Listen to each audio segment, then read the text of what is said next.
Hi guys, how we doing tonight? Alrighty. Think we're good to go. I hope you can hear me and see me. Hi Barbara, hi Jeff, hi Angela. Glad everybody can be here tonight. Barbara, we are ready to burn a bear. I agree. So, let's see what we have here today. Hi Mina, hi Tracy, hi Rich, hi Vivian. So glad everybody can be here tonight. Alrighty, so we are currently working on, or continuing to work on, our two bears. So we have a simple bear and a realistic bear. You know, I was kind of looking at this bear face over the past week. Excuse me, and I think I like the nose. It's kind of growing on me.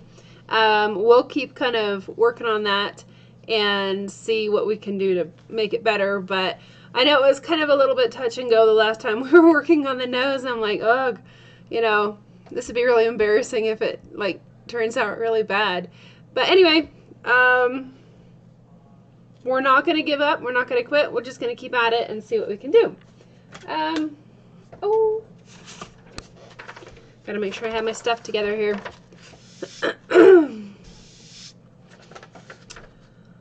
Alrighty. I love that you guys are saying hi to each other. I think that's fantastic. Rich, spaghetti. You're having spaghetti instead of cereal? That sounds fun. Alrighty. Hi, Lisa. Thanks, Vivian. I hope it'll all turn out fine. I have had a few of those challenging subjects, like when I burn live, I get really distracted, like at a craft, not really a craft fair, but I was burning live at an outdoor fair. I had a booth and everything, so much to deal with, and my brain was completely distracted, and I'm trying to wood burn this buffalo, and you know, I would get off on the pattern as far as, you know, you think you're in one spot and you're actually on the other. And anyway, I could see people kind of just like looking at me. I'm like, yeah, this is not turning out very good. So a level of distraction can definitely throw everything off. Hopefully I won't have that with Mr. Bear tonight, but it's definitely a risk factor, the distraction. So, alrighty, so last time we were working, we started with, let me switch screens here. We started by working on the simple bear, and then we jumped over to the more difficult bear. So you guys wanted to kind of repeat that same project or process, so that is what we will do. So I'm going to move everything over a tad, and we will zoom in and just really try to focus on the simple bear for probably like the first little bit of the live stream. We'll work on the simple bear and then we'll go from there. And I'm going to move, oh no, that's not what I want to move. I have all these little boxes everywhere. It drives me crazy. Okay, here we go. I have me. All right. Hi Terry, glad you can be here. Thanks Barbara. Yep, everybody give me a thumbs up and a like, and subscribe if you're not subscribed, so you know when I'm going live and you get updates and all that fun stuff. So alrighty, we're gonna get it kind of even here so it doesn't drive me crazy. Alright. That's not staying, so we have more tape. Alrighty. There we go. Now he's going to stay put. Okay. So, I have new gloves, guys. My poor little... This guy has seen, like, countless hours of burn time. And I really like it, but it's falling apart. So, I got these... I like black, you know. You can't find just nice looking gloves. Everything has flowers or they're wild colored. Anyway, These have a very similar aspect with that ribbing to my blue ones, so I'm going to try it tonight. And the thing that I don't like about it, though, is the Velcro attachment. So, because I want easy on, easy off, I don't want to deal with the strappy thing. But I'll just put it on loose and we'll see. But it feels a lot like the other one. We'll see. I might work for just a couple minutes and it'll drive me crazy. We'll see. Okay. So, as we're working on just this line art, you got to keep in mind that the lines are not just simple lines. You got to really stay focused on where you're burning. So I think, like last week, I'm starting off with the Walnut Hollow Creative Versatool and the Mini Flow Point. Barbara, I love the gloves that you sent me. They didn't work out for wood burning, but I use them all the time for other projects. So I really appreciate your gloves. Thank you. Barbara, what kind? Oh dear. I snipped out the tag already, but oh no, there's one. Let's take a look at the tag. I don't remember where I got them. Oh, that doesn't help at all. Sorry. I think I got them on Amazon, but I'll have to take a look. I want to give them a try and see if they're worth a darn before I like promote them. But if I do like them, I will put them in the Amazon store. I haven't had a chance to burn with them yet, so this is like their maiden voyage. But if I like them, I definitely will put the link on there. Yeah, Jeff, I love the black, but no one will know it's me now. Everybody's so used to the blue glove. Alrighty, so I think I like this one, this point for the smaller details, so I might actually work on this eye over here, because I think we burned the eye last time with the flow point, and then we switched to a different point. So I'm going to burn the eye again, just so it looks the same. Mina, awesome. Thanks for making notes on the glove. Awesome. Thank you, Barbara. You referred a friend to the Amazon store and the website and wood burning you. I really, really appreciate that, guys. I know with the summer months, I'm really torn in so many different ways, trying to get, oh gosh, outside stuff taken care of, and in addition to, you know, running the house and keeping things cleaned up and all that. Wait, did I just mess up? No, I think I'm okay. Hi, Steve. We're going to zoom in a little bit more. Anyway, yeah, summertime up here is very, very short, and we have like 6 to 7 months of winter, so I really am trying to take advantage of the summer while it's here. Because I can't tell you how many years in the past something came up, somebody wanted a commission or a custom order, or I was working on a project, and I pretty much completely missed the summer up here. And with such a long winter, it makes it really kind of depressing and very difficult to deal with. It is so lovely up here in the summertime that I'm really trying to be kind of, not really selfish, but in a way kind of selfish, and just say, you know what, this summer I'm spending time outside, and all the office stuff and the house cleaning can wait until the winter. I know it can't all wait until the winter, but I sure wish it could when I'm indoors a lot anyway, so.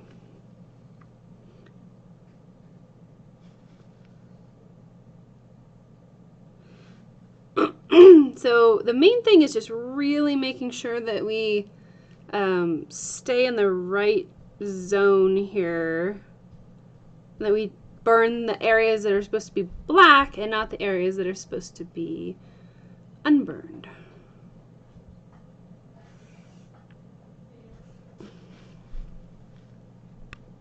Barbara, yes, definitely. Yep, we have balsam roots. It's so pretty up here, Barbara. Thanks, Lisa. Yeah, I'm trying to make more time for the family too.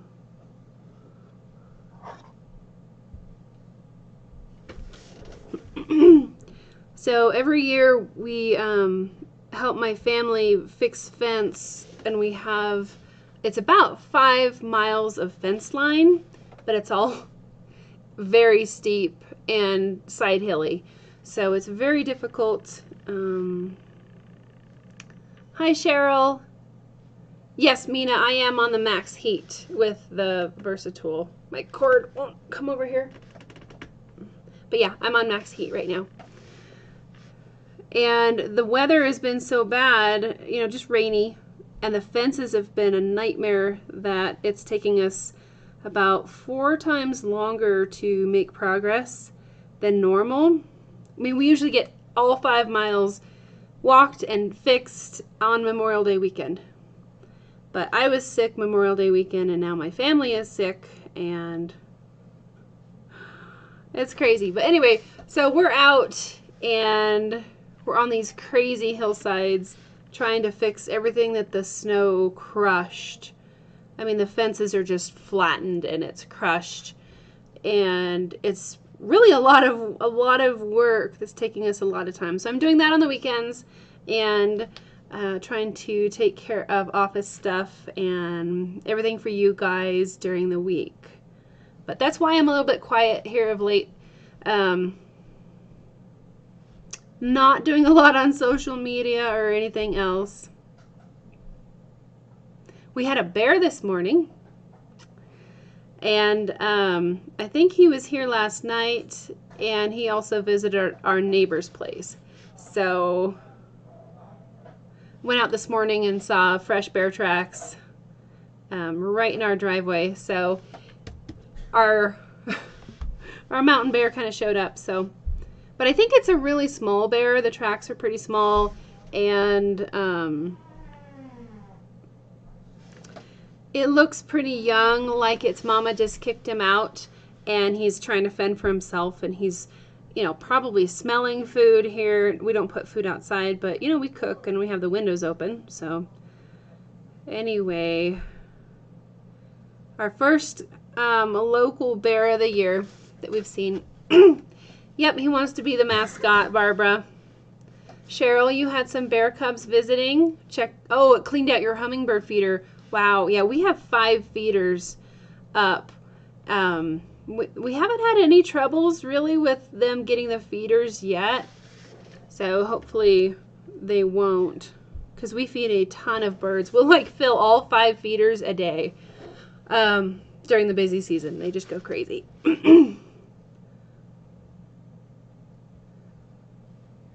So just really make sure that you reference your reference photo, and make sure that you are not burning areas that you shouldn't. It's so easy to do with lines like this. That's why I don't do a lot of like outline. You could go through and just outline everything that you transferred. You could do that. I find that once you do that, it's a little bit harder to fix mistakes if you happen to burn in the wrong section. So I kind of work in smaller sections, like the eye here. I kind of outlined it a little bit to start, and then I'm going to fill it in, so I don't kind of confuse myself later.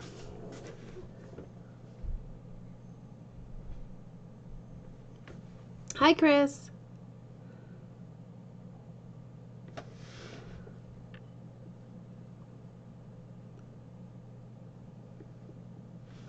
Okay. Oh, that's looking pretty good. Mina, the bear is looking for his photo. Yep. Barbara, yes, we did have a big building collapse this winter. We haven't even got to that. A lot of work on that one. And then we have a little 4x4. It's bigger than an ATV, but smaller than a Jeep. And we use that to get around up here. And it broke down, and we're trying to get that fixed. So it's a little difficult to get out and take care of stuff right now, but we're doing what we can.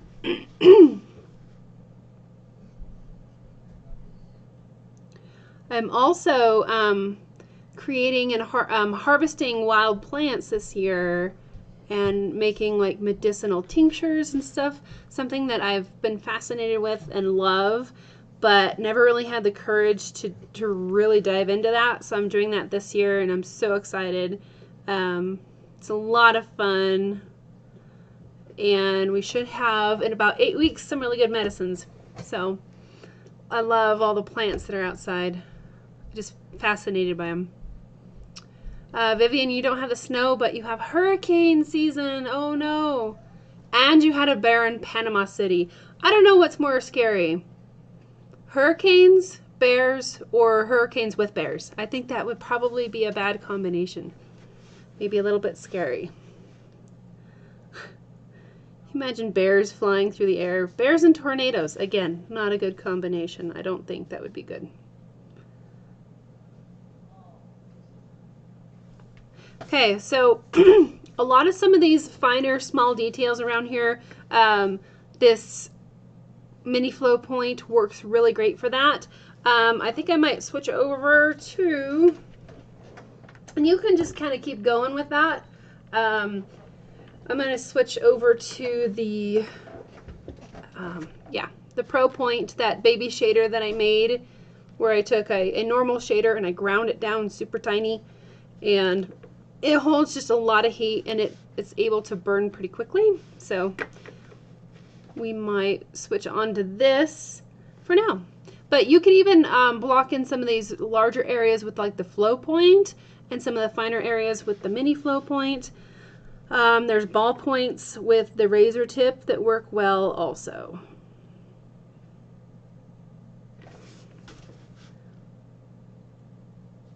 But I'm going to use this one just because it burns a little bit hotter, and I can go a little bit faster.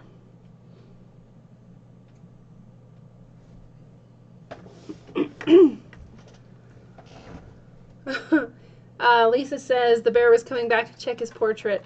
Yeah.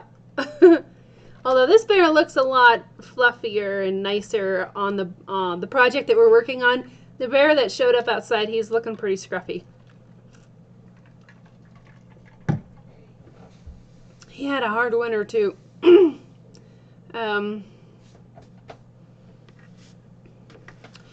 Tracy, yeah, I like the idea of doing smaller sections as well. I think it helps me to kind of stay focused and helps avoid mistakes.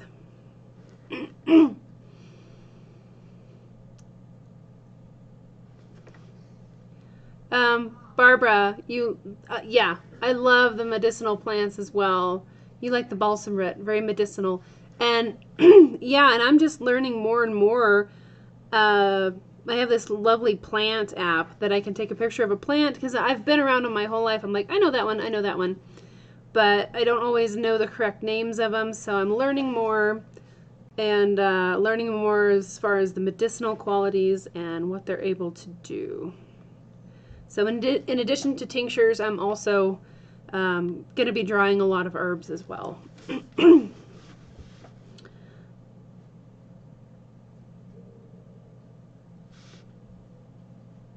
We keep getting rained out like almost every day. My daughter and I, we go out harvesting plants, and we keep getting rained out.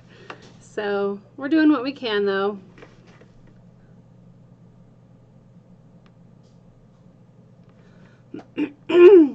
Yeah, guys, I don't think I could ever live in a hot hurricane area.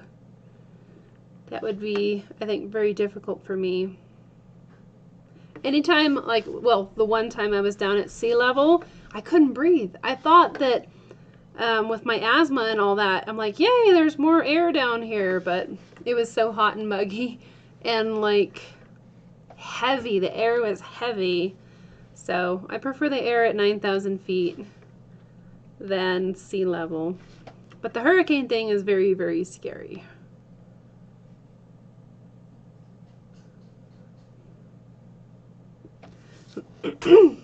Haha, Vivian, you have alligators too. Alligators and hurricanes, that would be very, like, triple scary. Bears, alligators, and hurricanes. Of course, you guys have snakes too, and Usually wherever you get hurricanes, you have like big snakes too. That's probably not very fun either. So I'm really trying to avoid scorching the white areas of the nose. So I'm kind of trying different positions and being really careful, trying to work a little bit faster. And I'm bouncing around different areas here so that I don't get that overburn or ghosting.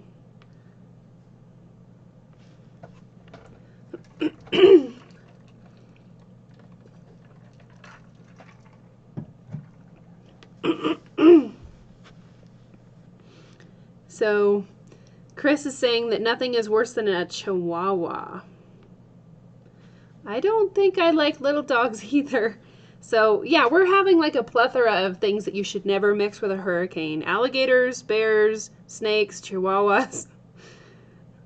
They're all flying around. I think that would be really bad. You thought you were watching a wood burning video, but we're actually, it's like turning into a horror show. Talking about all these scary things.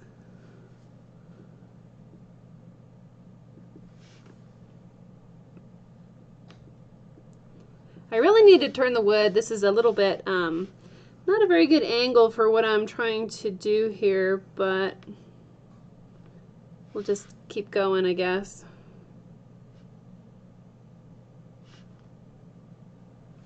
Because if I turn the wood, then I have to adjust the camera and all that. So we'll just do the best we can with what we have. Oh, Vivian has pythons. Yeah, I'll pass. Terry says they trapped a black bear yesterday at the Tampa International Airport and he got over the fence. Wow, that's kind of crazy. Tracy, do we have lots of humidity in Colorado? No. We are very, very, very dry. Like to the point where it's probably not very healthy, but we are very, very dry here in Colorado, especially at 9,000 feet.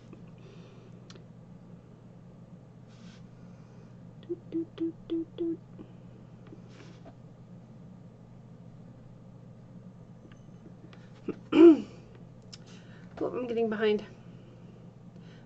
Rich, you don't miss shoveling snow or driving in it. Yep. It can be a handful for sure.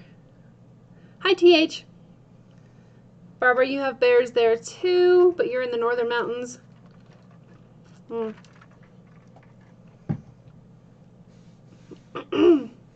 Very cool, Barbara. Yeah, I love all the wildlife. It's really cool. We also have deer at the Salt Lick and each morning, and we have turkeys. Droopy is still hanging in there. I thought something got him. We hadn't seen him for a couple days, but he showed up again. The other toms, we have like, I think 7 tom turkeys now. They all kind of like left. So we have just 2 turkeys now. 2 of the big toms, and then all the other, like the jakes, I think they went someplace else. Although one of our toms brought a girlfriend home today. She doesn't stick around when we put out corn because she runs away, but I thought it was pretty cute. He took her out to dinner at the Robinson Corn restaurant.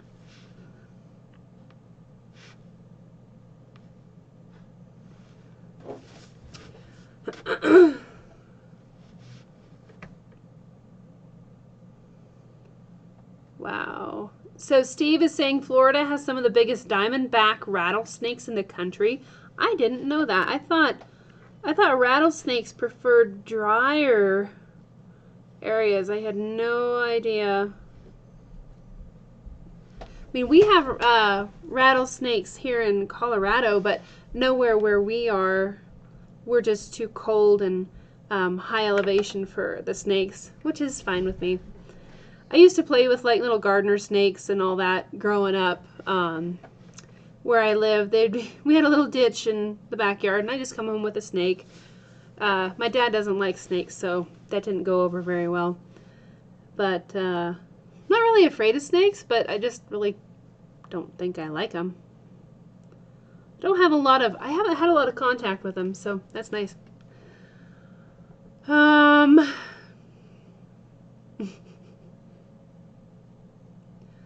Barbara, yep, dear old Droopy is still here. The turkey dating season is kind of ramping down. They're not gobbling as much, and all their strutting and puffing and all that fun stuff. They're mostly done with that right now. But we have Droopy, and then the other big Tom that was doing a lot of strutting. He's the guy that brought his girlfriend back. We called him Larry. I don't know why, but my daughter names the animals, so she called him Larry, and he's still around with his girlfriend. And then we have 3 turkeys they always go around together. I think they were from the same hatching or whatever, and they're the 3 amigos. We call them Uno, Dos, and Tres. And then so we have Droopy, Larry, Uno, Dos, Tres, and then I got to name one Bob. I don't know. And then my daughter named the other one Craig. I don't get it, but so those are our turkeys. They're like the 7 dwarfs, but they're the 7 turkeys. And if we named them like something, a name that you guys know or that you are, there is no relation. It's just all, they're fictional names.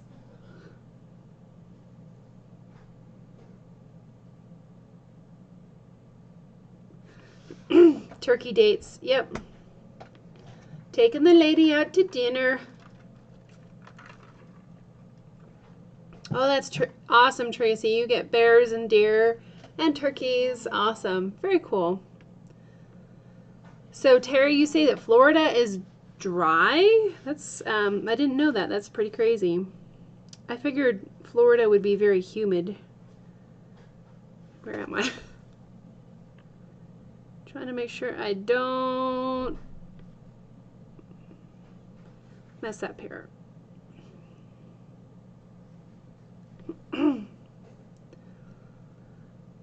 Oh, yeah, Vivian. You ran over a coral snake with the car. Oh dear. There was this big snake that was coming up towards our house, and we had chickens, and we didn't want the snake to come up there, and it was really big. And I think I was really little kid, but I think my mom ran it over. Anyway, it was dead. And like I said, my dad doesn't like snakes. So my mom got the good idea to throw the dead snake in the truck, in the back of the truck. And we took it up to the house and kind of laid it out in the driveway. And then he came home and he wasn't very happy.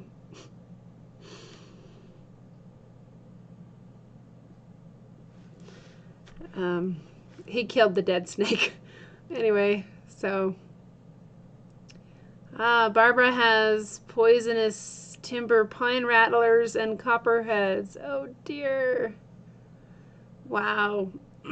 Tracy has a snapping turtle in your backyard. Barbara, I should do a wood burning of the turkeys. Absolutely. I'm out feeding them and they're fun, and I don't really take a lot of pictures. I did take some video of feeding them, which is really cute because they all come running. And they run like little dinosaurs. It's the funniest thing. But I had to put that up on social media somewhere and show you guys the turkey feeding process that we do, like morning and night. Sometimes more if the weather's bad and they beg, because they'll beg. They will sit outside my bedroom window, like right in front, or they'll like be peeking in the windows like, hey, we're hungry, come give us our corn. And it's the funniest thing. They're not bashful at all about begging for corn.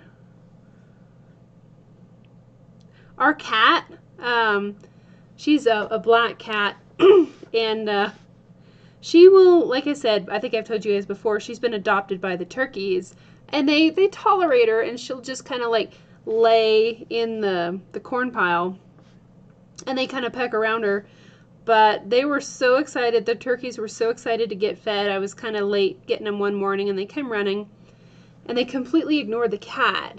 And she was actually able to like sniff their tail, one of their tails, and kind of like pat their tail. So she kind of like poked it in the butt, and it didn't even know because it was super excited about the corn. So I think that's the closest she's been able to get. I was almost able to touch one. They're getting so close anymore. Pretty birds. Like the colors on them are really pretty. Their heads are kind of ugly, but their heads turn amazing colors. Bright blue, bright red, white. It's pretty cool. Whew.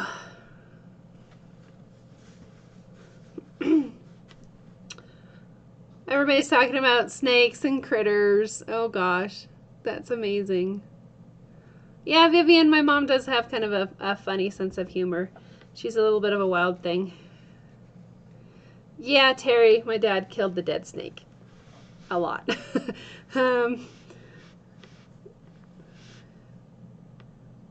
Something that I'll never forget as a little kid.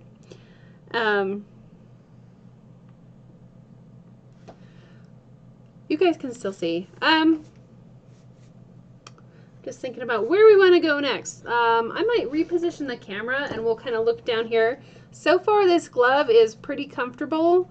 I don't notice it while burning, which is nice. If I notice it and it irritates me and I have to keep adjusting it, then I'm not really crazy about it. But so far so good on the glove, and I'll let you know on that, how that all turns out. So we're gonna work kind of down here on his mush, his little muzzle. Kind of in that area. Let me move this over. Hopefully that'll be better so you can see. Yeah. Oh, here. So my daughter wanted me to show you guys. This is her first wood burning of a bunny, and this is a pattern from Wood Burning University. I don't think I've put it up yet though. Anyway, so once I post that pattern, I'll put her wood burning of her bunny in the gallery. So she wanted me to share that.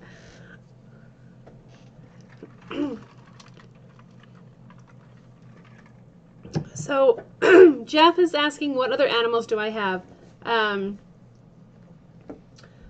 Let's see, we have all kinds of little critters, chipmunks and birds, and we have blue jays. They're all coming into the corn pile and stealing corn from the turkeys. And then we have mountain lions, bears, deer, elk. We don't see elk very much anymore. It's just getting harder for them up here at this elevation. So they like to live down in the farmers' hayfields because the hunters can't get to them, and we don't see as many up here like we used to. And we live on a ridge, so we see hawks and crows and turkey vultures. So a lot of birds, a lot of little critters.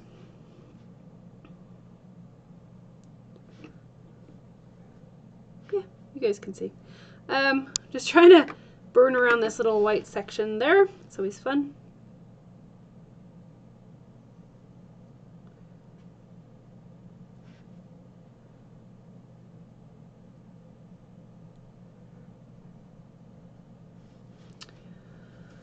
Hi, Shirley. Come a bit behind here.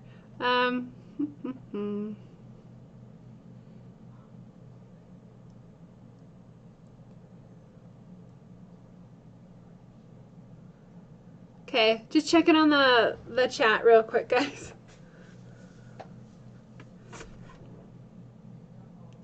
Steve, do we have any Sasquatches? Just my son, who likes to go hide in the bushes in a ghillie suit, is about it. It's he's funny. He'll get dressed up in that ghillie suit and then just go out and hide. And then we have to go like it's like hide and seek level 10. And it's pretty funny. But no Sasquatches that we've seen. So some of these sections down here are quite dark, so I'm hoping that we will get a nice amount done here, that I don't have to be as mindful of where I'm burning. Just stay in between the lines.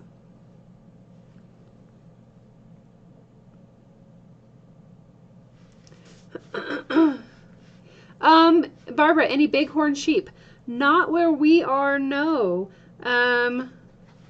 If you go down lower in elevation, several thousand feet, like in the Glenwood Canyon, just east of Glenwood Springs, Colorado, there's a nice herd, I think it's a herd, of bighorn sheep that live in the canyon right along the interstate. It's pretty crazy, but they like it there. But no, we don't have bighorn sheep up here. Not quite sure why they're not here, but nope. They'd be neat though.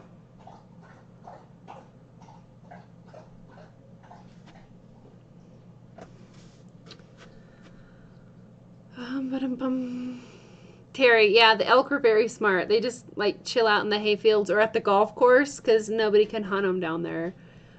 Shirley says you would love for me to do a mountain lion sometime. Awesome. Yeah, I've created a few mountain lions over the years.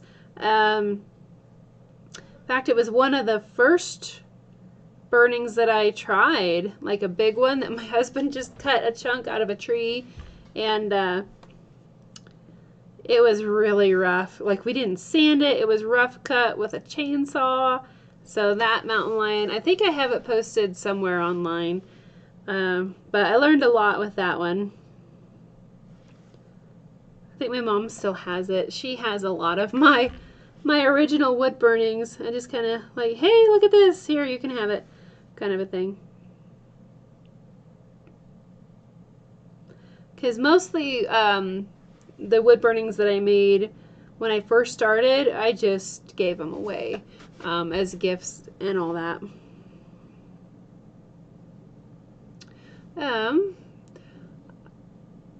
Barbara has a Sasquatch museum in Georgia. That would be interesting. Barbara, yep, I'm more leery of humans than critters as well. If you see a bear, you know you're dealing with a bear. People can be unpredictable. How are we doing here?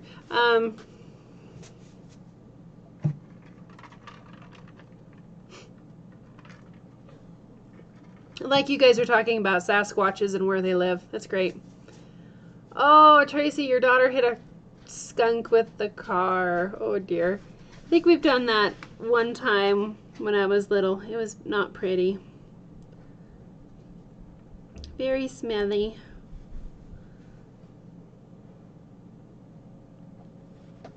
Hi, Sophie. Did you get your drink? Yep, everybody heard you drinking. You're a noisy drinker.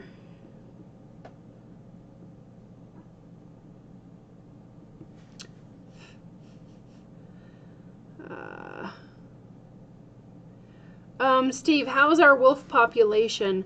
I have not seen any wolves here.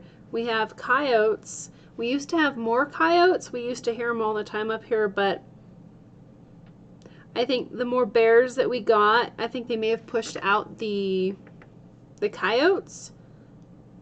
So we don't hear coyotes very often. We've not seen any wolf sign either, which I'm totally fine with. I really don't want them around here. Anyway, we do have a lot of mountain lions. We don't see them very much, but there's a local hunter that comes up and tries to thin them out because there's too many. mountain lions, and they kill, like a full-grown mountain lion will kill 1 deer a week, like a full-grown deer. And we have so many mountain lions that they're just taking out the deer population. So we do have a hunter that comes into our area and helps to thin out the mountain lions, and they get a lot of them, and they're really big. So that's definitely the top predator up here. I'd really rather deal with a bear than a mountain lion, because they are a completely different creature to deal with. So quiet, so sneaky. And those mountain lions can take out a full-grown elk as well. We've been in the woods outside and came across like a full-grown elk that was recently covered by a mountain lion. He was going to come back and have a snack later. So I think we've seen 2 mountain lions in all the years that we've been up here, like my whole life. We were sitting at an elk, we were hunting elk, and we were at a blind, which is just like a little hidden spot in the trees, waiting for, you know, an elk to come by so we could kill it and put it in the freezer because we needed to eat. And there was a mountain lion came strolling through, and he didn't see us, and he got quite close. And then so we finally made noises and kind of let it know that we were there, but it was like, people. It was not scared of us at all. It didn't turn inside out and run away like a bear usually does. It just like looked at us and was like, whatever, I'll walk over here. So it was a little scary how indifferent they are towards us, because we're kind of like overgrown mice, I think, to a mountain lion. But mountain lions are very fun to wood burn. They have very, very short fur, hair, whatever you want to call it. So it's almost like mountain lions have a very similar, almost like a horse, that really short texture. It's a lot of fun. You don't have that big flowing coat like bears or other long-haired critters. So they do definitely burn different. Maybe we should put that on the top list for a future project. And I can show here how to burn a mountain lion. One of my favorite things about the mountain lions is their eyes. They have beautiful, beautiful eyes that have all these really cool hints of like gold and green in their eyes. I find them to be very, very beautiful and fascinating. So I have made quite a few wood burnings of mountain lions. So if you guys want, we can put that on the list for a future project. And I would probably stick with like an up close portrait of the mountain lion, just because I love the eyes, and the bigger the eyes, I think the better. And I just love the detail that you can see in the eyes. I've been talking. I'm not talking a lot. I'm not checking on the chat. Barbara, you worked next to the National Elk Refuge in Jackson Hole. Awesome. I remember going there as a little kid. Super cool. Tracy says, hi, Sophie. They say hi. Hello. Oh, no, there's nobody here. It's okay. She's running to the door like, who's here? Let's see. Barbara, you have coyotes there and in Florida. Wow, that's crazy. Jeff says, would love to see you would burn a wolf. I've created a few wolf burnings over the years. I did a white wolf and then a few other just like normal wolves. I don't think I've burned a black wolf. That could go on the list too. We don't have foxes here. I think we're up too high. Terry, yeah, mountain lions, they're so sneaky. I don't think you would ever see them. But you always got to look up in the trees. Sometimes they'll be above you. Like, you know, you go off into the woods to use the bathroom or whatever, and, you know, you got to look around so you don't sit in a patch of nettles or anything, but you also need to, like, look up in the tree and make sure that you're not being watched from above, because a lot of times they're up in the trees. So, okay, we were trying to catch up here. We have bobcats, no mountain lions. We have bobcats here too. Sorry, just trying to catch up on the chat. Make sure I'm not missing anything. TH says yes for the mountain lion. Laura likes that idea. Hi, Estella.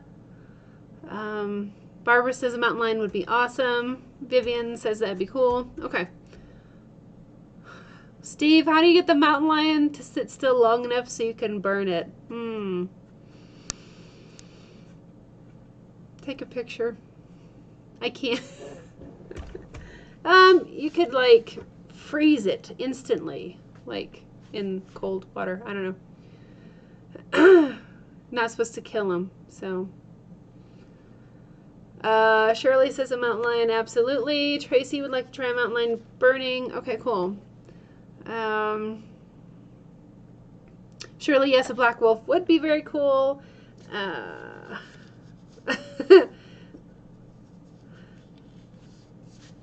Terry, yeah, it's a little scary when you're going to the restroom outside. And so, little funny story here, and then I'll jump back in.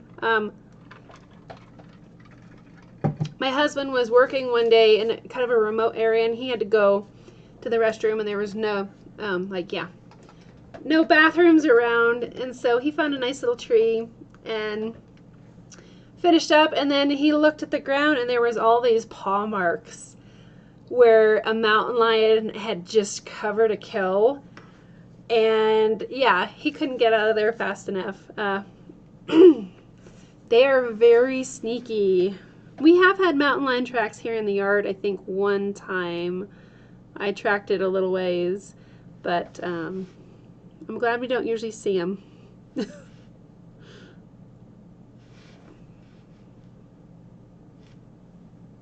So I'm trying to kind of like burn around the little teeth and see what we can do here.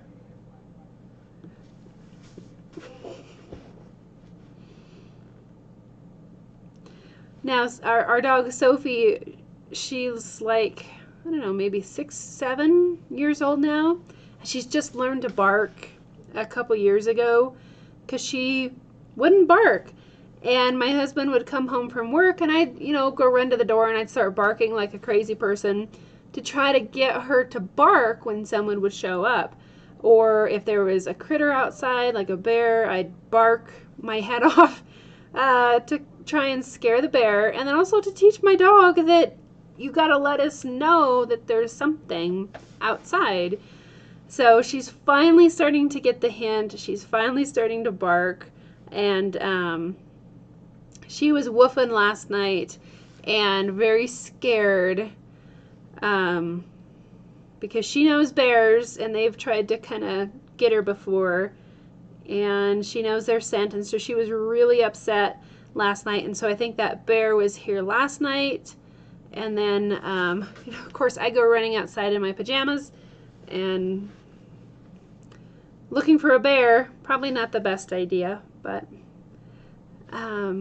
and then the cat was really scared this morning, and then that's when I found the fresh bear tracks. So I know we have one here, but at least our dog is starting to bark, which is, a step in the right direction. But I like that she doesn't just bark, bark, bark, bark, bark at nothing. How are we doing here? Hey, we'll keep working on this for another 10 minutes or so, and then we'll jump over to the realistic bear.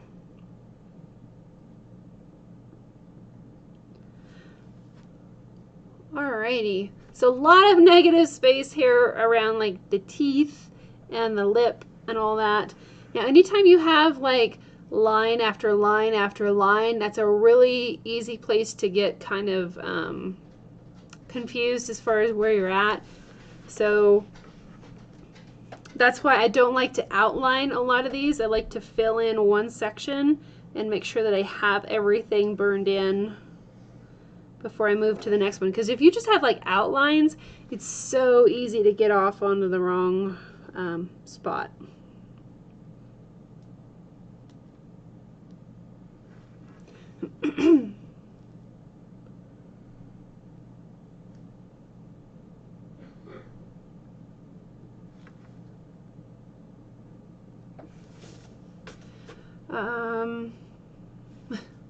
TH, yes, I'm loving the Simple Bear too. It's turning out really well.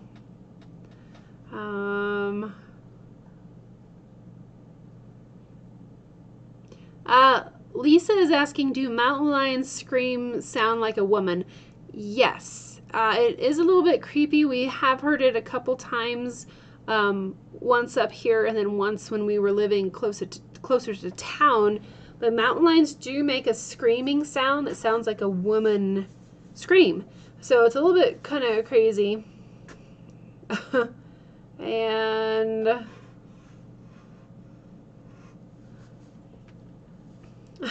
yeah, Terry, I bark all the time to get my dog to bark.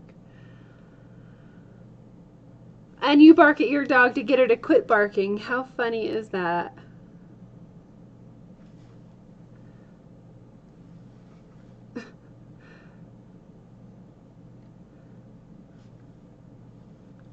Okay.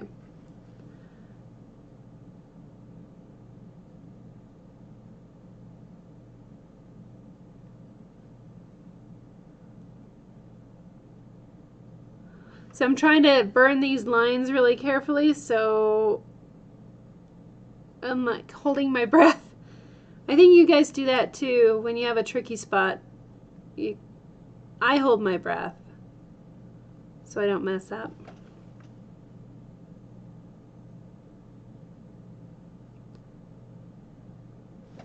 Alrighty, there we go. And let's see. Let's see if we can't block in this little scruffy chin here.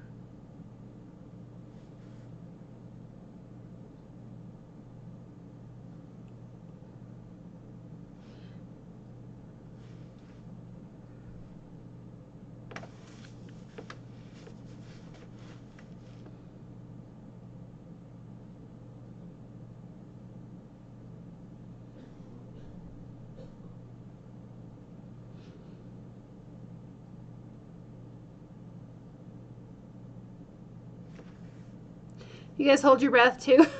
Yeah. Sometimes you gotta really focus on these lines. Especially lines, like, even when I'm burning like the eyes of something and you need it to be really nice and smooth around. Yeah. I hold my breath too. Now normally when I work, when I wood burn and I'm not filming, I am like really super close to the wood. I'm like almost laying on it so I can see everything.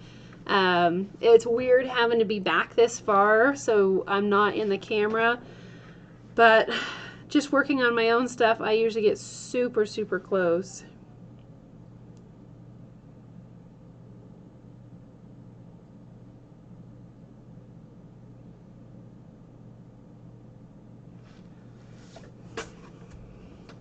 A lot of people hold your breath. Vivian, yeah, I'll be working on a really tiny area. Vivian says that she'll hold her breath and then sometimes the dog decides it's a good time to lick her. And I'll be working on something really tricky and you have to hold really still. And my dog, she comes over and does like the little nose bump thing. And then I have to start fixing mistakes in the wood burning because, yeah, she knocked my hand to the side.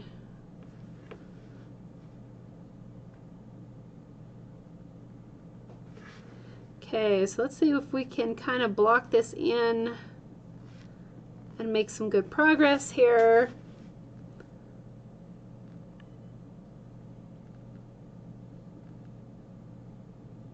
Now this isn't as dark of a black value that I would like, but If I sit here and make everything super, super dark, we're going to be here for like ever. So just trying to move things along here.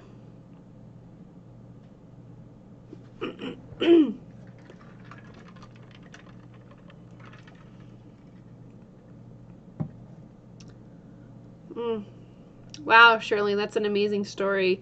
Shirley was talking about a friend that had a mountain lion who screamed, and you could hear it for miles. Wow. The police showed up and made her let them in to check and see if a woman was being hurt inside the house.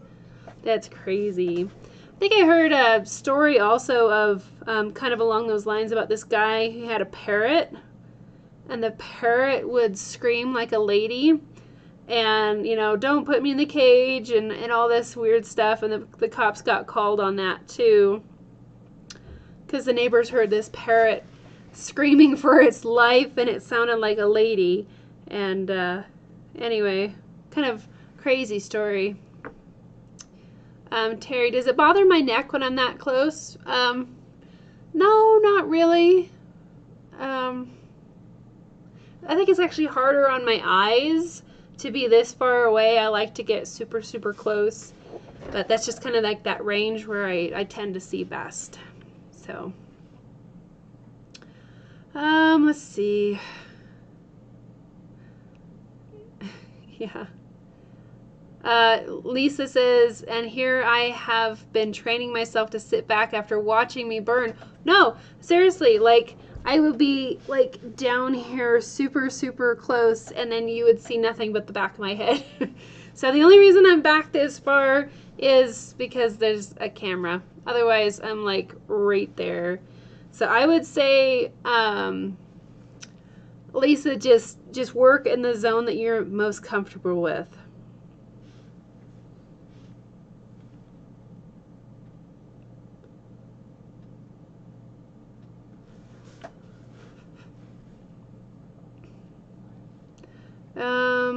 Jeff, do I use a Dremel tool to fix my mistakes? I have used Dremel tools to kind of like accent things, but I don't think I've ever used a Dremel tool to fix mistakes. Here's one of my very first wood burnings, and I don't think I even had a reference photo. I just kind of like, you know, sketched this out and then burned it. So this was on a Quakey round that I cut from the forest because I didn't know and I didn't have any wood. And you can see I did kind of grind around the subject with a Dremel tool just because I was kind of experimenting and having fun. I kind of sanded off and beveled some of the edges. But as far as fixing mistakes, I would be a little bit leery of using a Dremel tool because you know, they're more adjustable now as far as the speed and all that than they used to be, but I would really be concerned that I would run the risk of completely ruining my project with a Dremel tool. Sometimes I will use like an X-Acto knife or a razor blade or something sharp and pointy to kind of clean up areas where I made a mistake and just couldn't hide it or put it back in to the composition in any way. I usually try to avoid any sort of destructive element to the surface of the wood, because once you get back and you look at it from different sources of light and all that, you will see that the wood's been damaged. So I really tend not to do that. You can get a little way, excuse me, you can get away with a little bit of sanding. It still changes the wood, in my opinion. But Jeff, you definitely could fix mistakes with a Dremel tool. I would suggest that you're very comfortable with handling a Dremel tool before trying to do this, because I've had it like zing, and I'm not really the expert with a Dremel tool, but yes, you could, but normally I don't. Long answer. I hope that makes sense. Terry, your dog, yep, flings your arm into the air. Yeah. Hi, Paul. Do I sand my tips? Do I recommend sanding them? Yes, like the tips that you get with the Walnut Hollow create a Versatool, and that's what I'm working with here. Whoop, there we are. I do sand them a lot of times because, like this guy right here, the universal point, I find is too sharp and it kind of gouges into the wood. So I do like to sand these down and make them just a little bit more rounded edges so they don't dig into the wood, because you can like really scratch the wood. So sand the wood, you can sand the points as well, and that can help also. Right now I'm using a shading point that I modified. So I'll show you what it looked like to begin with. They normally come like this in the kit, and I made one just same shape but much smaller. So this one that you see me burning with right now is my own design. I'm working with Walnut Hollow to mass produce them because I can't make the same point twice, but that's what I'm using right now, and that's why it looks different than anything that you see kind of commercially in the stores, is they haven't made one like this that I know of. Everybody else likes working up close as well. Okay. Yep. All right. Oh gosh. So it's 7 o'clock. I think we're going to switch over to the other bear. Okay.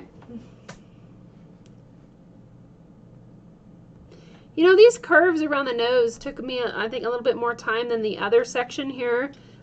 This is a good position for my hand to be able to burn that very quickly. We didn't make as much progress on the Simple Bear tonight as I thought. That I thought we would, but like I said, this kind of emotion in here is very natural and fluid, whereas these lines in here don't really. They're harder because I'm right-handed and I should turn the wood. But here we go. Okay, so half Simple Bear, half Realistic Bear. So let's take a look at where we're gonna go here. I do like this glove, guys, as long as I don't have to take it on and off. I think it might just really be nice. Okay. Yeah, Vivian, I have neck problems as well. That's why I work on an elevated desk. It looks like I'm working flat because my camera is actually attached to my desk, but everything is like, it's not quite a 40, it might be a 45-degree angle that I'm working on. But the cool thing is, you know, with my camera mount attached to my desk, I can adjust that up and down, and you guys really can't see that. So, let's see. I need my reference photo. We need to kind of regroup here on Mr. Bear. And yeah, Vivian, gotta avoid neck pain. It's no fun. I got hit in the head and face with a runaway snowmobile, and it like completely messed up my neck. So definitely working on an inclined surface is helpful. Vivian, I should frame the blue glove. Man, that thing has been through hell and beyond. It made a lot of projects. So I'm really wanting to probably focus on the eyes and the snout and the mouth to try to tie this area in and get something completed. So I think that's what I'm going to work on right now. And we'll kind of go from there. So, I just gotta take a moment here and come up with a plan, because I don't really have a plan. We just do what we can as we go. Hey, you doing okay? I wanted to see if we had any pizza. No, we don't. I'm sorry.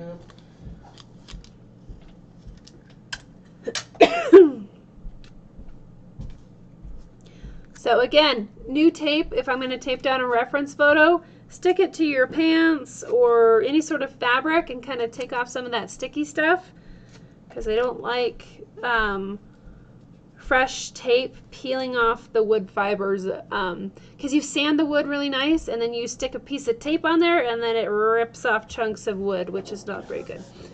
So always de-stick your tape just a little bit before taping your reference photo onto the surface of the project. Whoop. How's that look, guys? I think that'll work. Okay, so I'm going to be focused right in the snouty area of Mr. Bear. Rich, any craft shows or fairs coming up? No.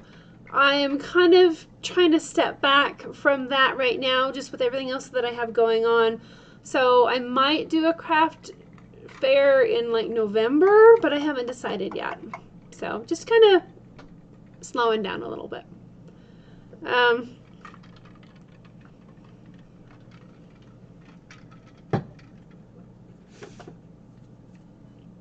So Paul has a question. What kind of sandpaper do you use to sand the tips? You want something that you can use a coarser grain to start with and then slowly go finer grain, because anything really coarse, any kind of coarse sandpaper can put micro scratches or even really big scratches in these brass points. So whatever you decide to sand this with, you'll want to make sure and kind of buff it and polish it with a finer grit sandpaper afterwards. So I have a store on Amazon where I feature a lot of the tools and supplies that I really like to use. So if you go to amazon.com/shop/woodburning university, and Mina, if you could maybe throw that link in there for Paul, that would be great. But I have these sanding pads from a company called M-Jump, and you get a kit, not only a kit, but like a set of these sanding pads, and they come in different grits. So I think there might even be a 220 grit, and then it goes all the way up to like 3000 grit. And the reason that I love these is because you see they're kind of soft and squishy. They're very forgiving. They don't scratch the wood. Like if you have a piece of sandpaper on that kind of inflexible backing, it can still scratch the wood or the points. So I would start with the M-Jump sanding pad set and use a coarser grain to do any, if you have to make big changes to your point that you're trying to adjust, and then that'll go faster, and then you can just kind of buff it and polish it as you kind of move up in the grits. But it comes to a lot of different grits, everything from really coarse to really fine. So yeah, a lot of people love these sanding pads as well. And so that is on amazon.com/shop/woodburning university. I hope that helps. Okay, I better get going here. New glove. Vivian likes to use a leather strop as well for sanding points. Oh dear. Okay, you're welcome, Paul. Yeah, I'm so sorry. All of the neck injuries, a lot of people are talking about their neck injuries. It's so easy to have happen, and it is no fun to live with. Okay, so for the realistic bear, I am switching back over to the normal standard shading point that comes with the Walnut Hollow Creative Versatool. Cool. Tracy, you got the sanding pads from my store. Awesome. Very good. I really appreciate that, guys. Because I know there's like 1,000 different areas or places that you could get tools and supplies. And I really appreciate that you go through the store that I set up. It took a while to set up and to get everything. I had to apply and all that. So I really appreciate you guys going there. So a lot of back and forth motion, just kind of starting the direction of the fur. Because fur is so dynamic and it just flows, and it's always dynamic. It's always moving with the like the structure of the animal. So definitely need to make sure you match the flow and the feeling of the fur. So, and if you do what I'm doing right here and you just kind of keep it really light, you can almost do like a little under sketch of making sure that you get the direction going in the right way. And then you can go back and add more layers and darken those areas up. A big mistake, or maybe a challenge that I see a lot of people do when they're first learning and they're burning furs, they put in these really dark, heavy, almost indented lines in areas of fur, and then they realize, oops, you know, I was doing the wrong area, or I made a mistake, and you get on like repetition mode and you just start putting in fur, and then you realize, oh no, it should be going this way and I have it going the wrong way. Well, if you put in heavy, heavy lines and you really indent, it's almost impossible to fix that. But if you start off with a really light, almost kind of like an underpainting or an under sketch, you can adjust the angle of that slightly later on down the road if you need to. So make sure that you start off with really nice light. Make sure that you match the direction of the fur, the flow and the feeling of the fur, and then you can go darker. So hope that helps. Lisa likes the sanding pads as well. Barbara, you're very welcome for putting the store together. I hope it helps kind of narrow things down, because there's so many different tools and supplies out there, and I know that you guys see a lot of the things that I use here on the live streams, and I just wanted to kind of make it simple so you guys can find everything in like one spot.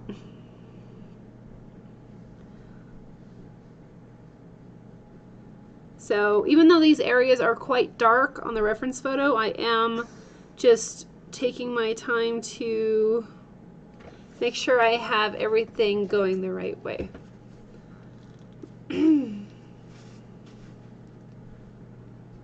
Tracy, I'm so sorry that you're having so much trouble with your neck. That's so sad. And I hope you get to feeling better. Yes, definitely be careful, Tracy.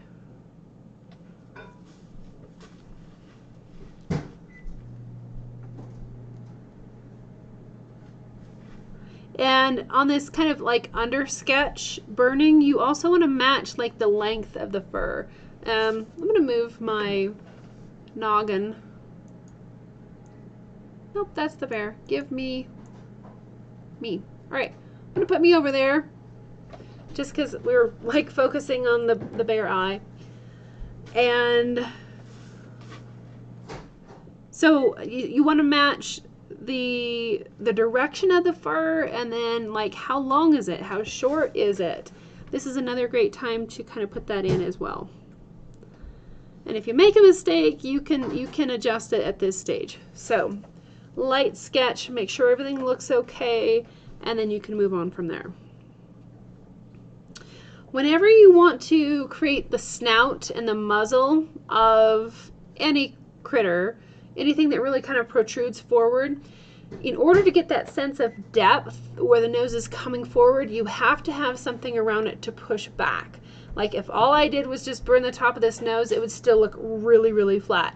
So if you start by burning the dark areas around the snout, those areas will push back, which allows you the full range of values on the snout to have that actually come forward with the lighter values. I hope that makes sense, but I find for me that if I were just to start wood burning the snout, it's going to look really, really flat. So I'm going to start by burning the darker areas around it to create a foundation, and then I can kind of push and pull the values from there. I hope that makes sense. Steve, you got some sanding pads. Awesome. Thank you. Vivian, you like the sanding pads too. Very good. Tracy, you keep going back to the store to see what else you can order. Awesome. You got the Versatool, the sanding pads, and the beanbag. I got a new beanbag too. This poor thing is, it's going to get framed alongside with the glove because it's put in a lot of work. I think my new beanbag was delivered today, so probably next week I'll have that. But I think if you burn with the Versatool, that beanbag is priceless. So even though these areas are dark, I'm still going to kind of do a light sketch to make sure that I get the areas in here that I want. And if I burn the wrong area, I'm not completely porked. I'll be okay, and I can make adjustments.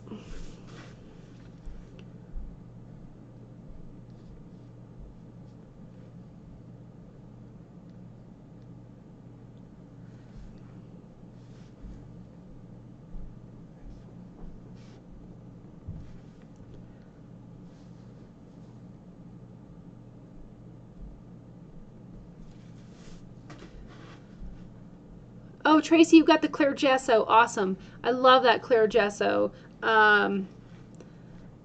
It's just night and day difference. You ought to take a piece of wood that's treated with the clear gesso and then one that's not, and just play and experiment with watercolors, because that clear gesso is just amazing how it makes the wood react to watercolors just like watercolor paper. So it's really, really cool.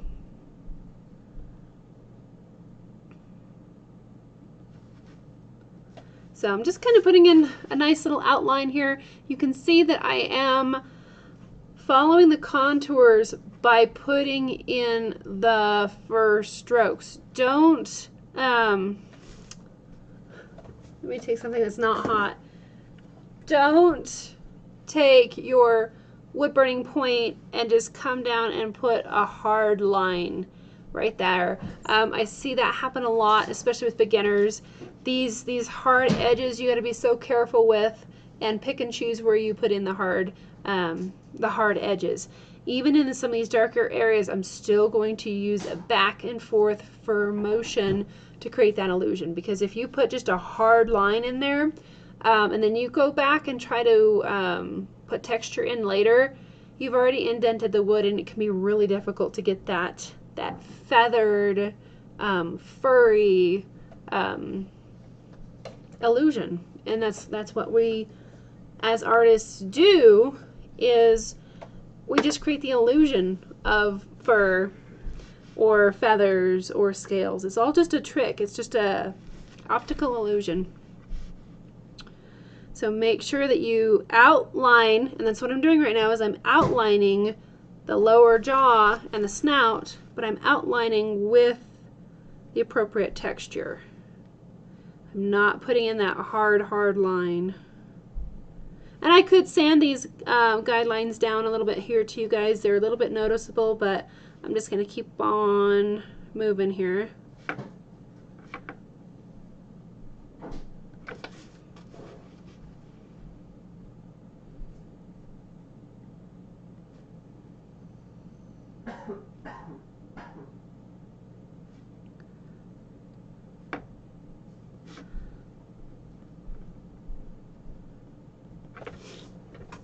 Now that might look, it looks pretty funny right now, but we'll just keep working on it and it'll all work out just fine. It's like, you want me to do what? I just made him look really funny. but it'll all turn out. I promise. I hope. Tracy, you like how I explained the values? Awesome, very good. I'm glad it's helpful because those dark values are all about push and pull and being able to utilize those to create the illusion that we're after. But I really like working from the darks to the lights. And even though I'm burning light values in the dark areas right now, it's still just a foundation to build off of. Okay. Now, after you do that initial line, you could go back and really push those values and darken everything up a bit. I might just kind of keep going here on the snout. We'll see. Well, we got 40 minutes. Okay.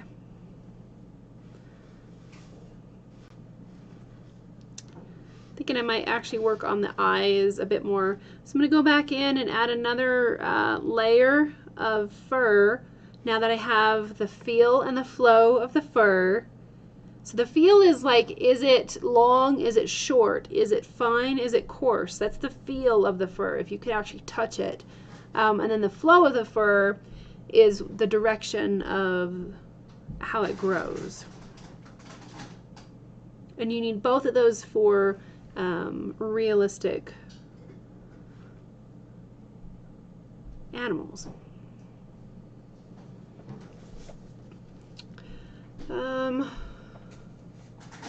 TH, have I ever tried Mod Podge with watercolors? I have not tried Mod Podge. I don't think I even own any, but I know a lot of people have used Mod Podge. I just haven't gotten around to doing that yet. So I'm sorry I don't have a lot of information on that. Terry, every Friday you make me want to get my wood burning stuff out, but it's all away. Oh, darn. Yep. You'll probably have your house on the market in another month and a half to 2 months. Terry, I hope that all goes really well.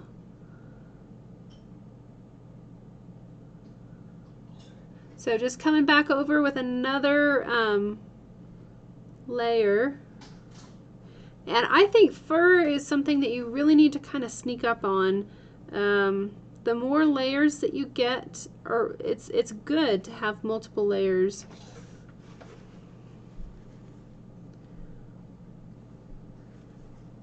Because you want some darker bits and you want lighter bits, and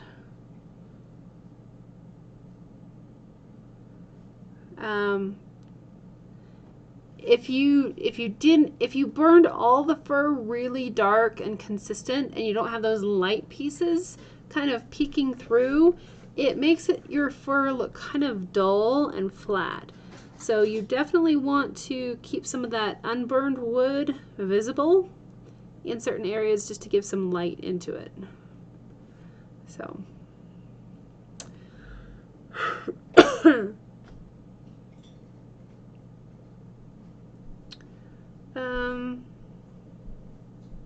yeah, moving is no fun.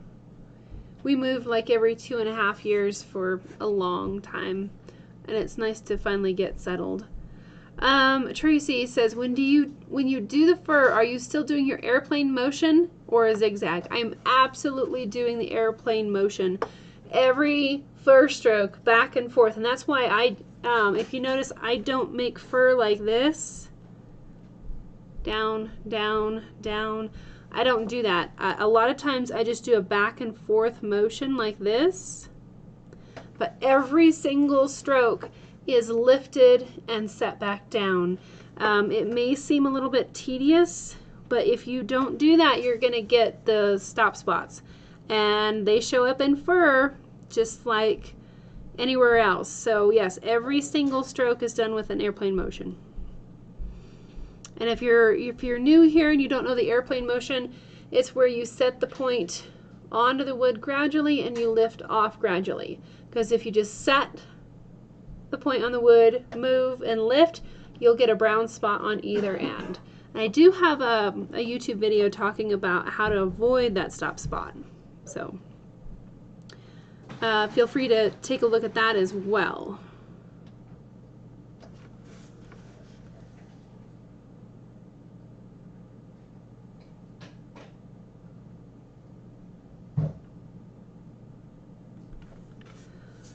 Barbara uses Mod Podge on the live edges only. That's the bark area. You're welcome, Terry. Yep, moving is frustrating. I wish you all the best.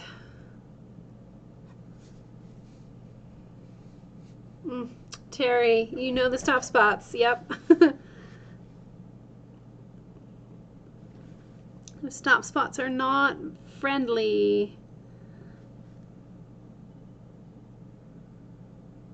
Now keep in mind when you're burning fur of your texture. I know that I'll be really careful here. I do have some color on the back side of this, but I'm going to stay away from that color. But like we've talked about before, when dealing with texture, you can rock that point up really high and get kind of a sharp edge, or you can rock it down and get a softer edge. Now, these are both important in burning fur. You need some hard edges and then you need some soft edges. Those hard edges are going to be great for clumps of fur, the texture. If you have really coarse fur, you're going to want to put in more texture. If you want softer, more blended, fluffy fur, then you're going to want to use more softer edges and kind of blend it together a bit more. But I think you really need a combination of both hard edges and soft edges. Lost my thing. To create well-rounded fur texture. Because if you have nothing but coarse texture, hard line, it's going to look like a bristle brush or something really scratchy. If you have just soft edge, it's going to be like a little carpet. So you need the combination of hard edges and soft edges. Like here on his snout, that's mostly soft edges. As we get into this stuff over here, you're going to have more hard edges. I hope that makes sense, kind of the difference between hard edges and soft edges. But you have to have both in order to make everything work out.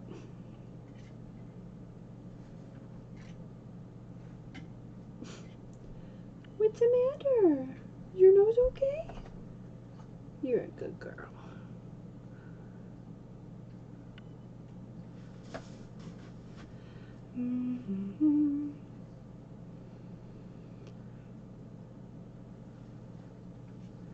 So Mina has the video to learn how to avoid stop spots. So she could put a link in there too to that. Thank you, Mina.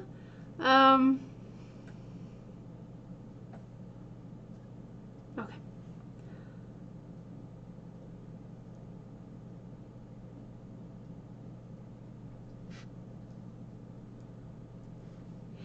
Another thing to keep in mind when you're burning fur, or really anything realistic, is to think of your picture as a topography map and not a street map. Now, if you've ever, we don't use maps all that much anymore. Everything is GPS and your phone tells you where to go. But a topography map has those little irregular zones that show like elevation or steepness of terrain. And a street map just has lines, you know, 1st Street, 2nd Street, 3rd Street. Whenever you're transferring your image on, you want to think of topography zones. You want to think little areas that are of a similar value. So like right here, you can see that I don't just have a line under his eye, I have a complete individual zone there that I'm burning. And then I have to match the value of that zone. So it makes it a little bit more simple that way. And I think I've talked about topography zones in my books and I think my DVDs, but I don't think we've talked about it a whole lot here. But that really helps you to kind of stay focused on what area you're burning. No street maps, no hard lines on projects like this. Try to avoid those hard lines as best you can. unless there's some place obvious like the curvature of an eye.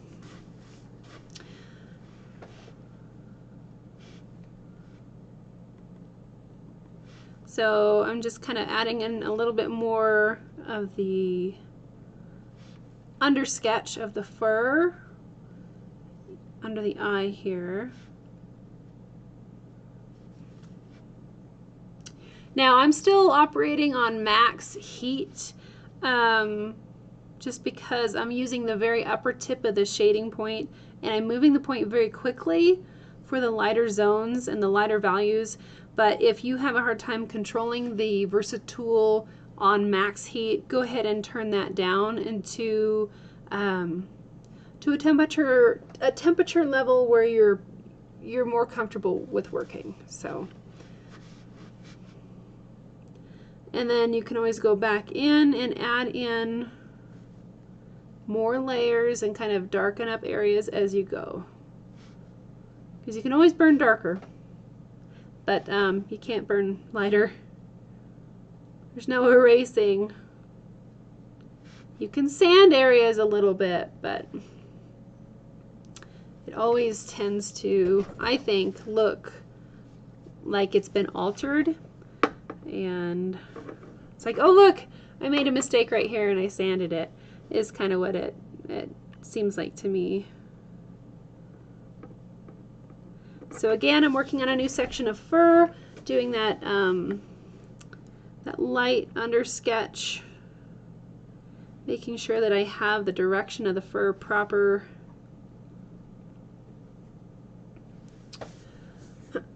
Mina, you like the topography comparison. Awesome.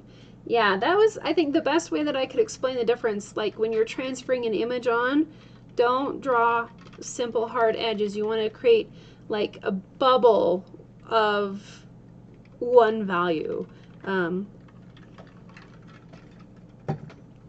Just a nice little zone.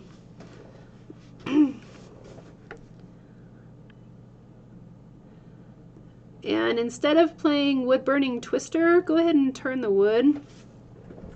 Oh, watch your toes, Sophie. It's just easier because I'm like here and I'm over there. I'm trying to get the right angle. Okay. All right.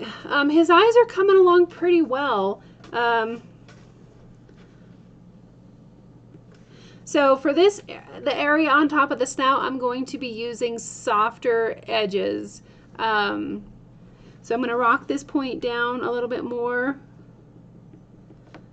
and you're not going to see the strokes near as much, because I want the top of his snout to be nice and soft and fluffy.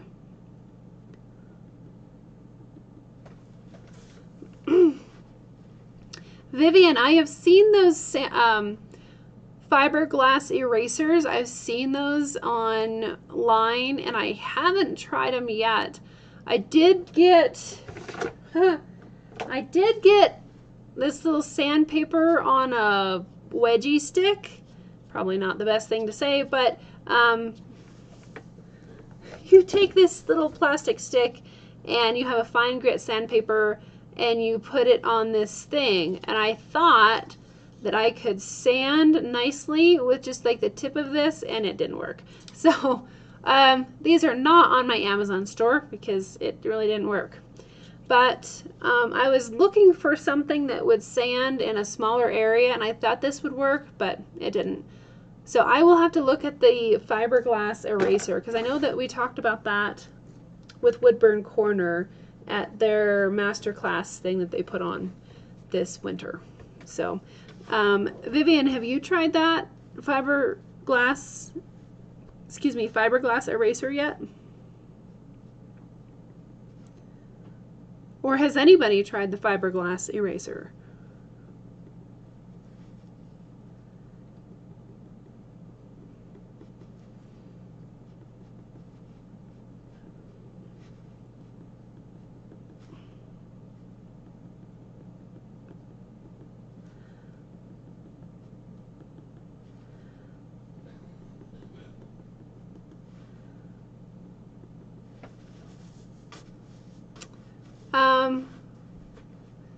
Vivian, yes, you've tried the fiberglass eraser and it works good. Just brush it out with a brush and not your hands. I would get in trouble like that. Fiberglass goes crazy and I would probably go whoonk like that and just fill my hand full of those things. Is it safe to wood burn over fiberglass splinters? Like health-wise? I don't know. That's something that I don't think that I've heard anybody talk about is if you burn over the top of those fiberglass splinters, say you didn't get them all brushed off of your piece of wood, would that create potentially toxic fumes? Just kind of wondering out loud here, because I don't know. I'd have to look into that. All right, so if you've ever seen snout fur, it's almost, it'll drive you insane because it goes every which way. We have some going here and there, and then this is like an upward motion, and then we have stuff going down. So snout fur goes everywhere. So you really want to take the time to lightly sketch those areas in and get an idea of where you're gonna go and what direction. Like lions, all kinds of critters, their fur on their nose is just every which way. So turn down the temperature, blow on the point, whatever you need to do to kind of sketch in that direction and get it kind of ballparked and kind of in place before you really start burning.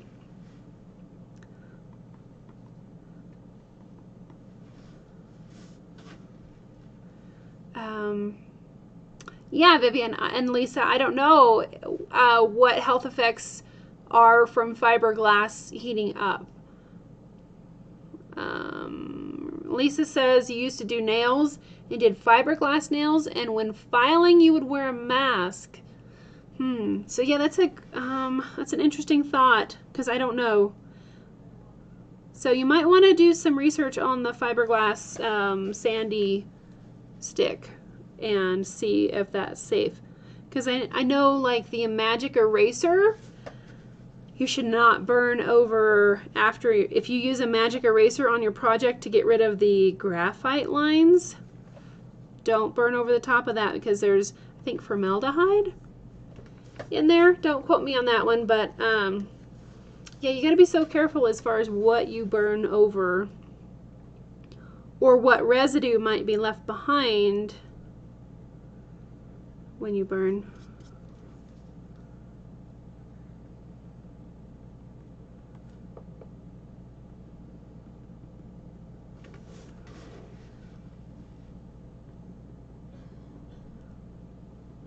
See, now these lines right here on his nose are light enough to where if I needed to, like, change the direction, I still could.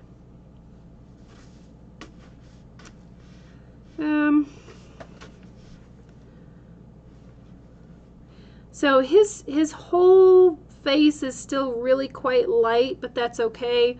I really like sneaking up on realistic projects just because it's so easy to get into a rush and put in values or textures that don't work, or you might need to change and then you can't. So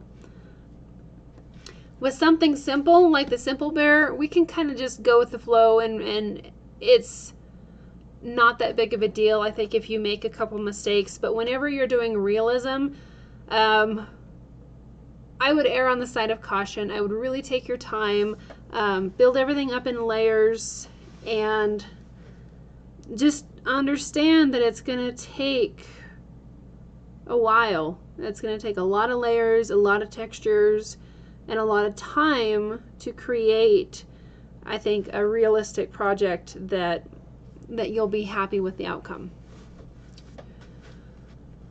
Barbara, you have a fiber brush for scratchboard and you wear a mask. Beware of shards. You're not sure about burning them. So Terry uses the Tombow sanded eraser. I think I have that in my online store on Amazon as well.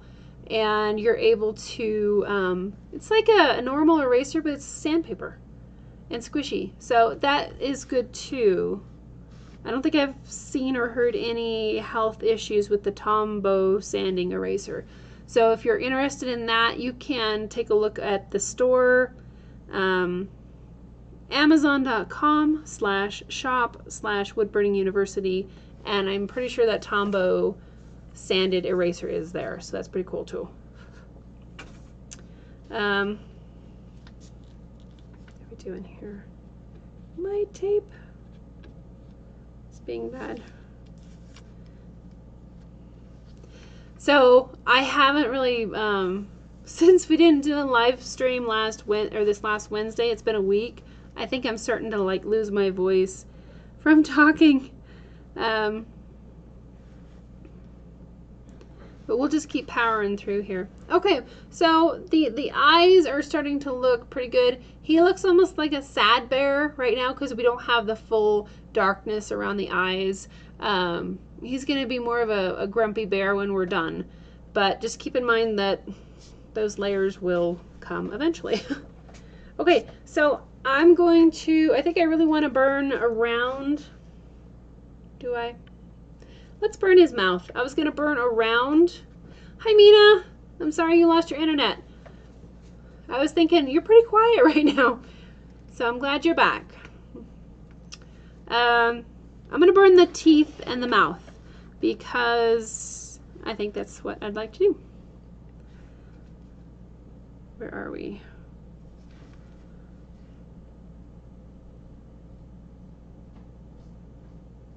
I think that'll kind of tie in and complete his mouth area, face.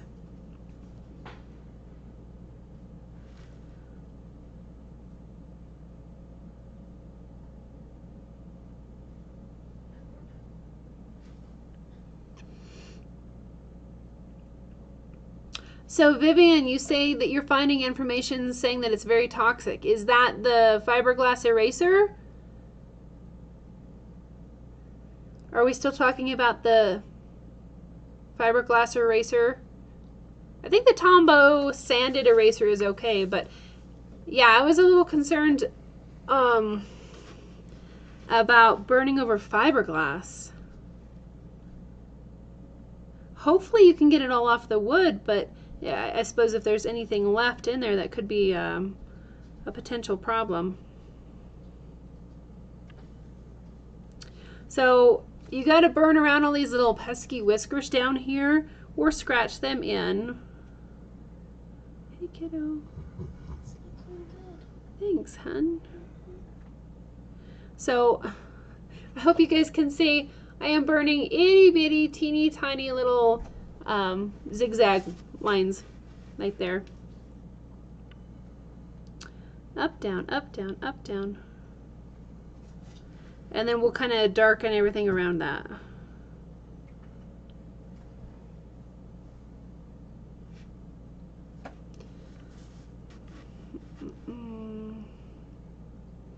Vivian, you're saying that the fiberglass eraser, it smolders? Oof. Okay. Yeah, it would be good to do a little bit more research on that because I just don't know.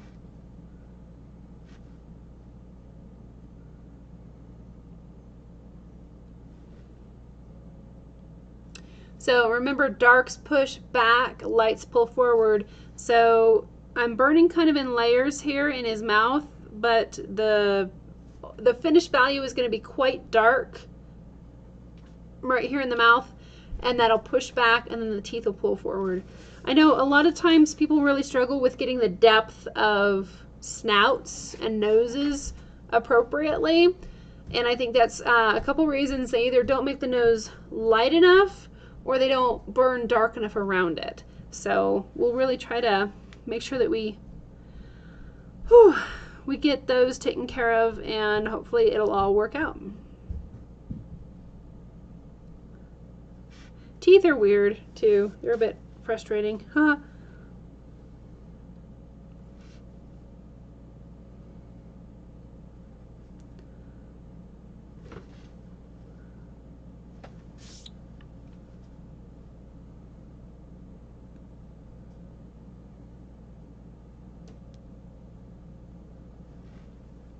So right now I'm just using really soft edges for everything in here. I don't want to indent the wood and possibly make heavy lines to where I can't make them go away later. I want everything to kind of be really soft and adjustable right now.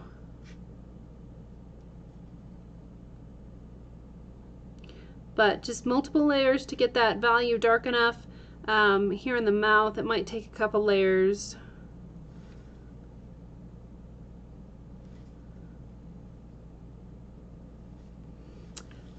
Steve is asking, have I ever done a bear skull? Do you mean a wood burning of a bear skull or a wood burning on a bear skull? I would have to say no to both. I have not made a wood burning of a bear skull, and I have not wood burned on a bear skull. Not yet. No, I haven't yet.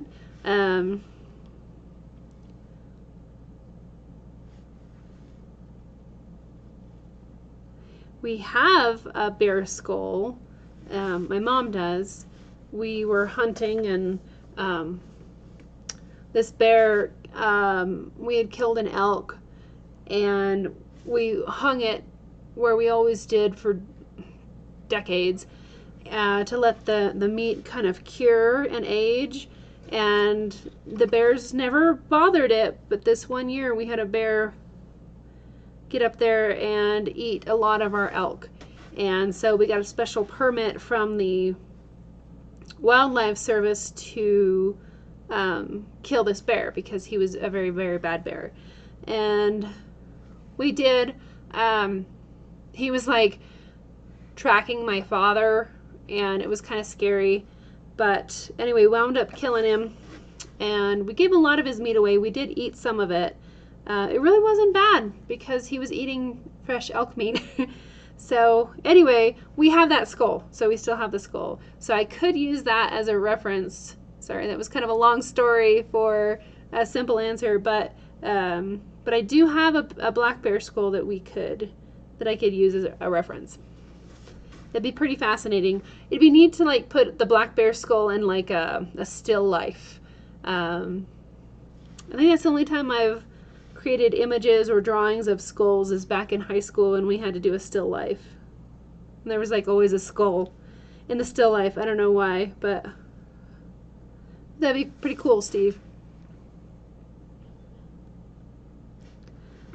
Okay, so we have a little bit of a gradient here at the bottom where his teeth kind of start and come up, so we can add that in.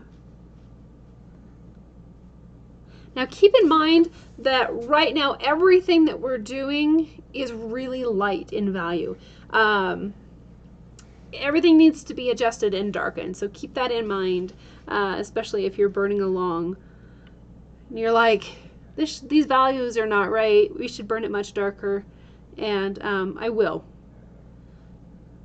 This, I think, is still kind of our under sketch, our under burning stage, where we're just kind of trying to get everything in place and make sure that our values are looking okay, starting, and our textures and all that are good.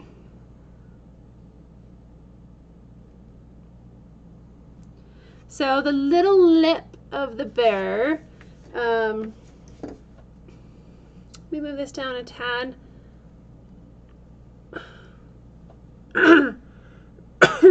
So his little tiny lip is a lot like a person's lip.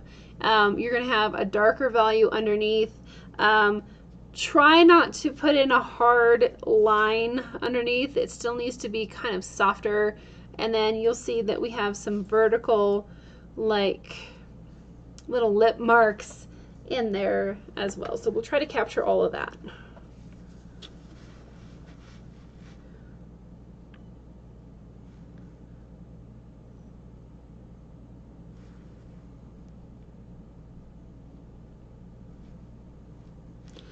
And then we have his little scruffy chin, which is pretty cute. Steve, you like to do skulls, but you've never done a bear skull yet. That'd be pretty cool. They're very unique, bear skulls.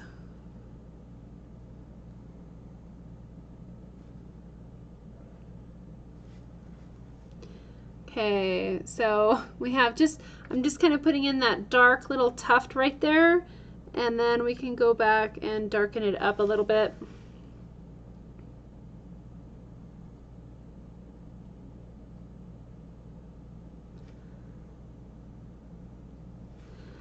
And then it's a little bit darker right underneath the lip. Hi, Phil the Rut. Glad you can be here. Rich, enjoy your cereal.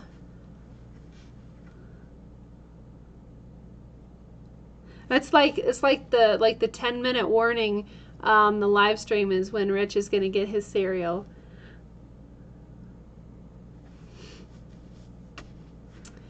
Hi, Simple Creations, Crafts of Pyrography. So glad that you can be here.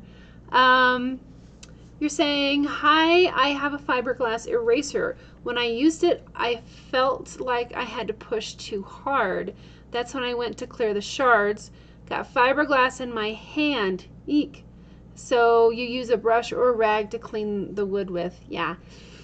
That's exactly what I would do. I would just swipe it and it'd be all over in my hand. I'm sorry that you had to go through that. That's fiberglass is no fun. We have some old ladders, and it seems like I always get into the fiberglass and it sticks in me. Elmer's glue works pretty good to get some of those fine fiberglass splinters out. So really watch the angle here and the direction of the fur on his chin. It looks, hi Beverly. It looks pretty rough right now, but that's okay. We're just in the beginning stages.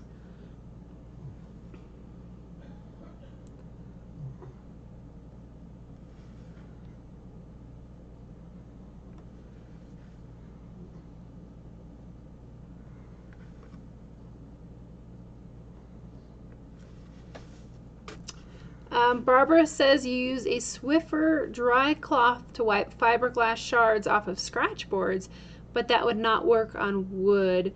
Yeah, I would be a little bit, I don't know does Swiffer dry cloths, do those have chemicals in them? I mean, if you wipe that on your wood, you could possibly transfer chemicals from the Swiffer dry rag onto the wood. Something to be considerate about. It's crazy how many things we have to think about when wood burning, because anytime you apply heat, you are going to activate something. Hi, Clackers Clark. Good morning.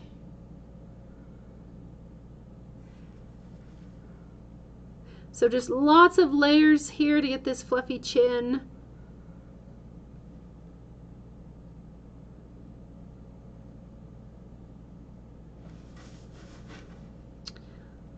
Layers and blending. Blending and layers.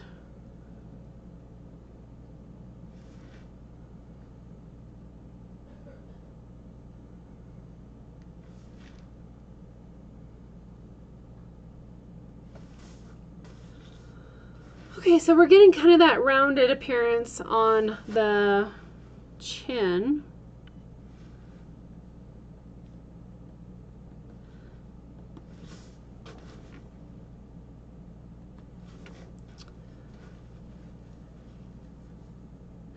Barbara, that's a very good point. The Swiffer dry cloths would probably grab onto the wood. Gotcha. Yep.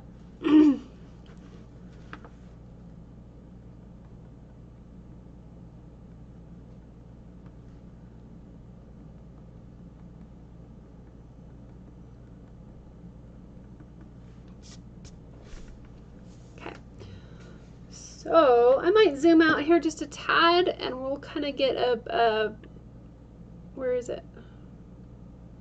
a bigger picture. Okay, so he's looking better than when we started. But his nose is still very, very flat. I have a couple minutes here. I'm going to take the Pro Point and kind of work around under the chin area. I'm still going to use the upper part just like I would the shading point. But this, the Pro Point operates just at a higher temperature. So I'm able to get some of these darks laid in a little bit faster. But you'll notice as I burn around the snout and under the chin, it's going to push the snout forward with an optical illusion because the background is pushing back. So this should give us a little bit more depth. And please, please, please remember that this is the under sketch of our realistic bear. The eyes are getting close, but the snout, we have a long ways to go on the snout to get that, all of our depth and our values in there. We're just kind of getting started on that.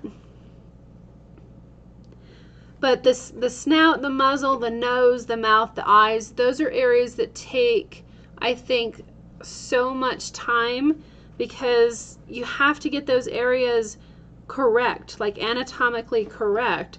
Otherwise, the whole rest of the project is not going to work out. So we can be a little bit more abstract with the fur and have a looser style, but I think that when it comes to the main features of any critter or person, you really need to take your time on the main features. Don't rush them.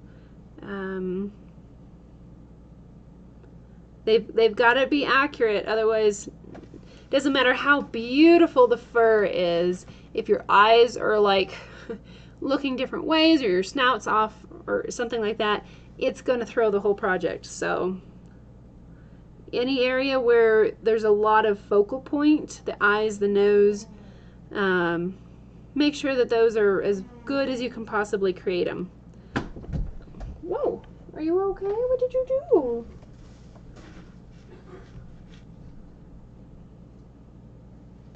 Are you okay?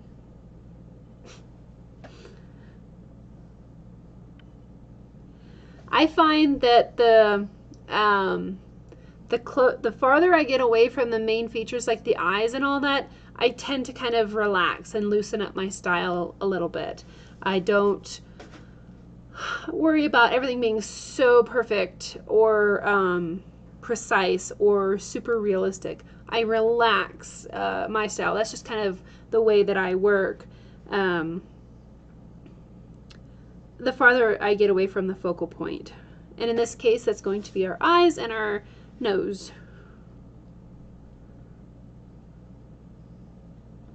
Thanks, Terry. Thanks, Mina. Tracy is asking, so do eyes first to set the whole tone? Absolutely. Eyes, and I mean the stuff that we've already done, hands down is the trickiest part, I think, of the project. So if you start with those and they work out, great. Then you can move on to the rest of the project. If they don't work out and you can't save the project and you need to start over with a new piece of wood, then you haven't put in a crazy amount of time wood burning all this beautiful fur, and then the eyes are just not working out.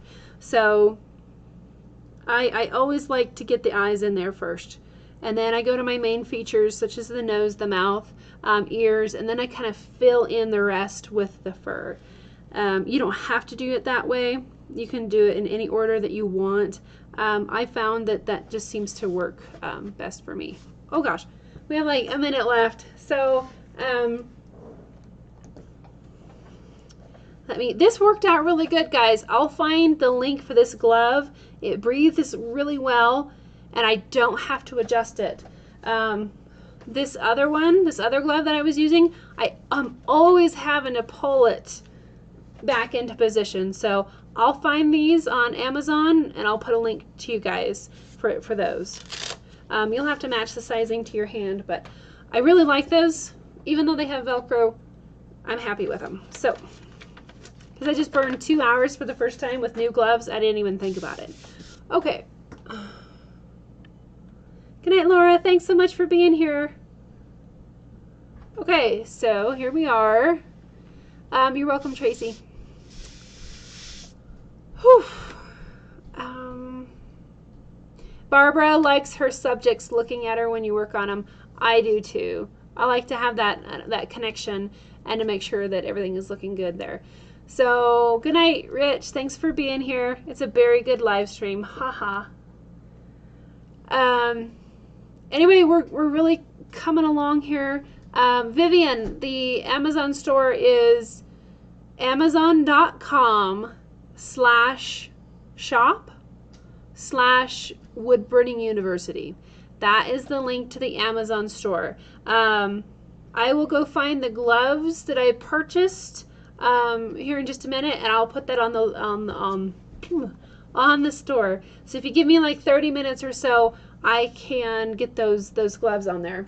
But they're really nice and ventilated, and so far so good. Thank you so much, everybody, for being here tonight. I really appreciate it. Our bears are looking really good. They have kind of like the similar expression, but they're so totally different. Anyway, a lot of fun.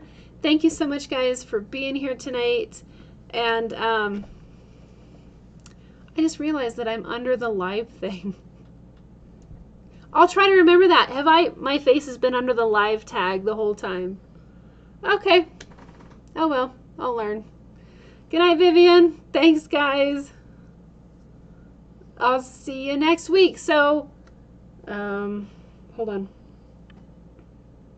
Actually, I might have to make an adjustment to next week's schedule, but I'll let everybody know in advance. I might have to push our live stream back a day, but we'll figure that out. So, thanks, Mina. All right, good night, guys. Thanks, Steve.